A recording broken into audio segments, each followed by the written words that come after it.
ఉన్నారు. అంటే ఈ యొక్క మేషరాశి వాళ్ళకి మీనరాశి అనేది 12వ స్థానం అవుతుంది. 12వ స్థానంలోకి ఎప్పుడైతే శని వస్తున్నారో, సో ఈ యొక్క శని మార్పు అనేటటువంటిది వీళ్ళకి ఏలినాటి శనిగా మనం చెప్పుకోవచ్చు. ఎప్పుడైతే మీనరాశిలో ప్రవేశించినటువంటి శని ఏలినాటి శని ఇస్తూ ఉన్నారో, 12వ స్థానం అనేది ఫస్ట్ ఫేజ్ అనమాట, మోక్ష స్థానము.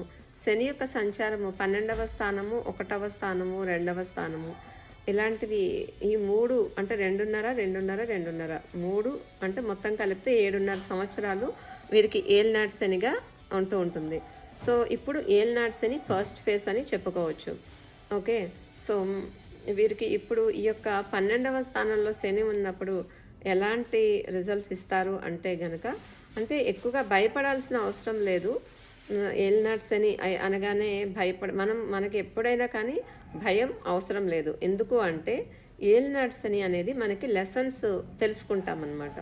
అంటే అది వస్తేనే మనుషుల్లో ఎక్కువగా ఎవరు ఎలాంటి వాళ్ళు, మనం ఇన్ని రోజులు ఇలాంటి వాళ్ళని మనము నమ్మామా, లేకపోతే ఇలాంటిది మనం తెలుసుకోకుండా ఇన్ని రోజులు ఇలా ఉన్నాం అనేటటువంటిది మనము తెలుసుకోగలుగుతాము. ఇవి లెసన్స్ అన్నమాట ఎక్కువగా శనికి.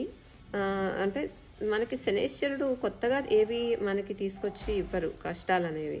సో అనుభవించాల్సిందే, ఏదైతే అనుభవించాల్సినవి ఉంటాయో వాటినే శని వచ్చినప్పుడు, అంటే ఇలాంటి ఏలినాటి శని కానీ, అర్ధాష్టమ శని, అష్టమ శని, ఆ యొక్క అంటే ఎంత శని ఎక్కువ, ఏలినాటి శని తర్వాత అష్టమ శని, ఈ యొక్క తీవ్రత ఎంత ఎక్కువ ఉంటుందో వాటి రీత్యా మనకి ఇవ్వాల్సినటువంటి ఈ యొక్క ప్రాబ్లమ్స్ కానీ, ఇలాంటి వర్రీస్, కష్టాలు కానీ అని వస్తూ ఉంటాయి అన్నమాట.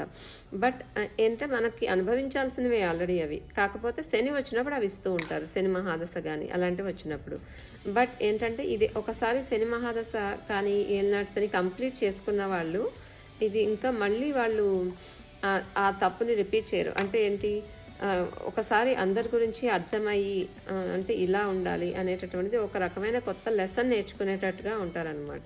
అంటే ఫస్ట్ ఫేజ్లో ఒక టైప్ ఆఫ్ ఉంటాయి, సెకండ్ ఫేజ్లో ఒక టైప్ ఆఫ్ కష్టాలు, తర్వాత థర్డ్ ఫేజ్లో ఒక టైప్ ఆఫ్ కర్మ అనేది ఇస్తూ ఉంటారు. అన్ని కష్టాలే ఉండవు, అన్ని బ్యాడ్ కర్మే ఉండదండి, పాజిటివ్ కూడా ఉంటుంది ఏలినాటి శనిలో. అది వాళ్ళ బర్త్ చార్ట్ని బట్టి.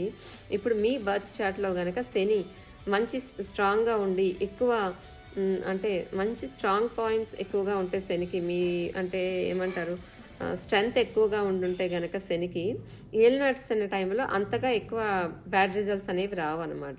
ఎప్పుడైతే బర్త్ చార్ట్లో కూడా శని మంచి ప్లేస్లో లేకుండా కొద్దిగా